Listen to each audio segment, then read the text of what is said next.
The majority of my build videos are all projects that I make for myself in my own aquarium room, but sometimes I do set up tanks for other people as well. My favorite one to this day is still the 1000-liter cube aquarium that was built into the wall.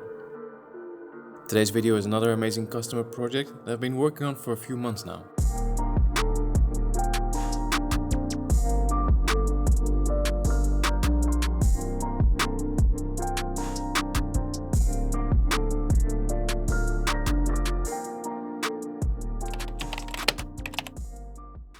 Almost 3 years ago I made a nano aquarium for a client. This was a relatively simple build, but it was made with some of the best equipment and materials that were available at that time. The client was very happy with the end result, and he promised me that when he would be setting up a bigger tank, he would hire me again. We always kept in touch and quite often spoke about this future big tank.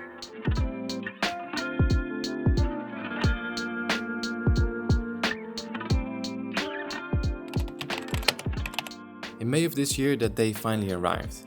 My client had taken delivery of his brand new custom-made 130cm aquarium and he hired me to scape it.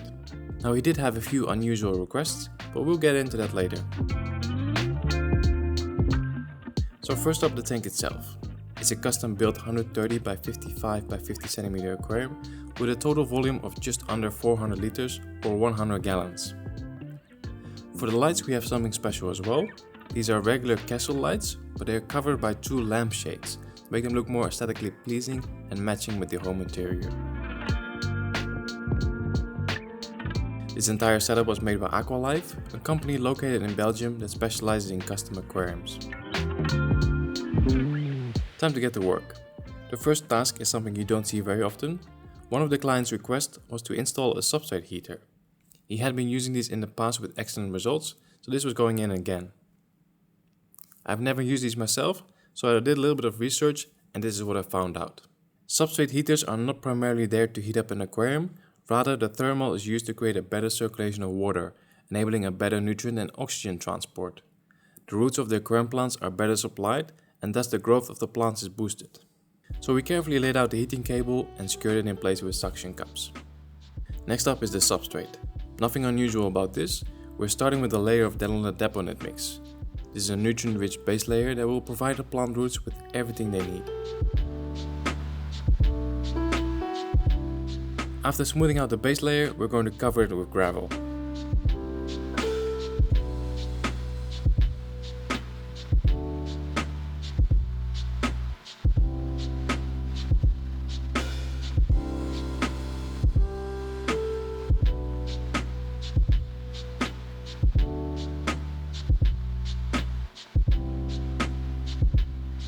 Moving on to the hardscape.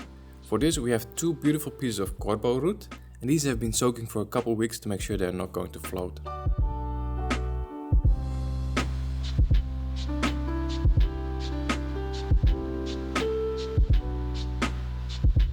Besides the cordbow root we also added a good amount of black lava rocks. Somehow I forgot to record that part.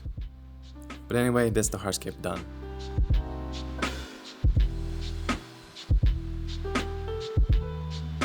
We then filled the tank with water, installed the filters and added the glass lily pipes.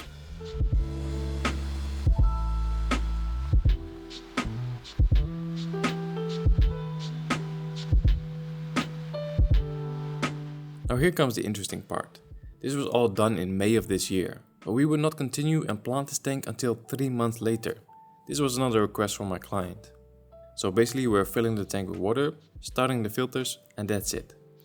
And this is called a dark start.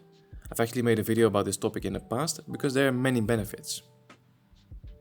Basically a dark start means that you cycle a tank before you add in the plants. During this time beneficial bacteria will establish in the filter, tannins from the wood will have time to leach out, and when you use aquasol you can avoid all those water changes that are necessary in the beginning. The list of benefits just goes on and I suggest you try this once for yourself as well. Now normally you would do a dark start for a month or so. But we decided to do it for 3 months, simply just because we were not in a rush and because we both had long holidays coming up. Right, so 3 months have passed and we are now ready to plant. I ordered close to 100 pots and we have a mix of want-to-grow tissue culture cups and regular pots. They arrived a day early, so we just kept them in the tank and in buckets for the time being. The next step is to drain the tank, and while we work we are keeping the filters up and running by placing the in and out flow in a bucket with water.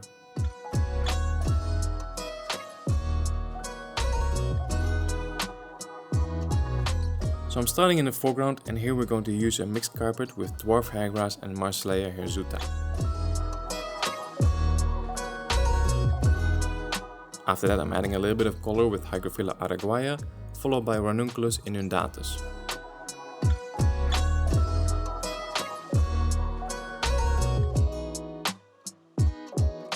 That's the foreground pretty much done. Next up is time for some beautiful crypts. I'm adding some dark brown color with the crypt Marsilea Tropica, some green color with the crypt Willisii, and some light brown color with the Albida brown.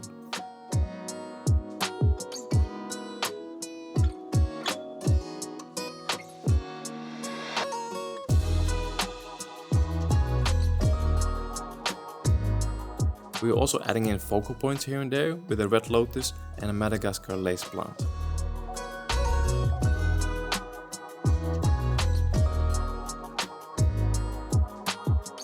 Moving on to the corbel root, in the cracks and crevices I'm adding Bolbitis and trident ferns, as well as a little bit of Hygrophila pinnatifida.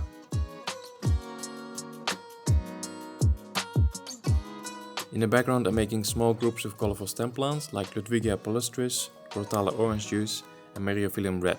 Lastly I'm adding this massive Echinodorus behind the corbel root, and if all goes well this one should start growing out of the water. That's the planting all done, so time to fill it back up again.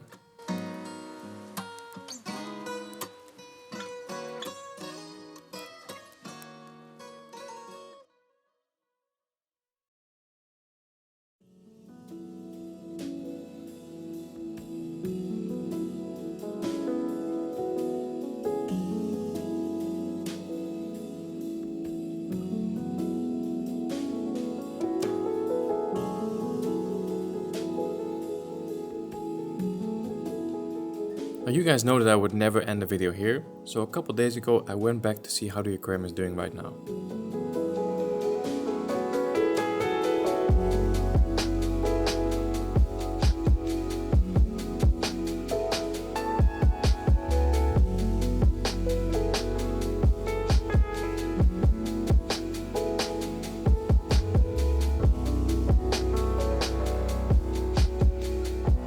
To give you guys an exact time frame, we did the hardscape on the 11th of May, then we planted the tank on the 8th of September, and the final result was recorded on the 11th of October, 5.5 weeks after planting.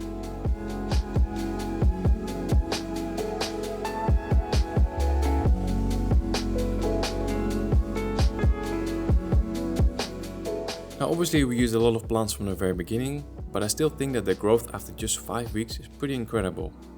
And I think the dark start and the substrate heating have definitely played a role in this. What do you guys think?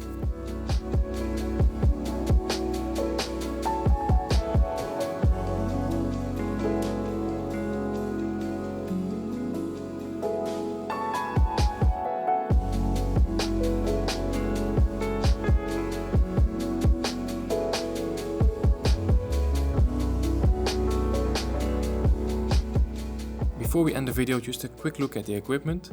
We have two external canister filters from JBL, a CO2 system that's controlled with a pH sensor, and a temperature controller for the substrate and normal heaters.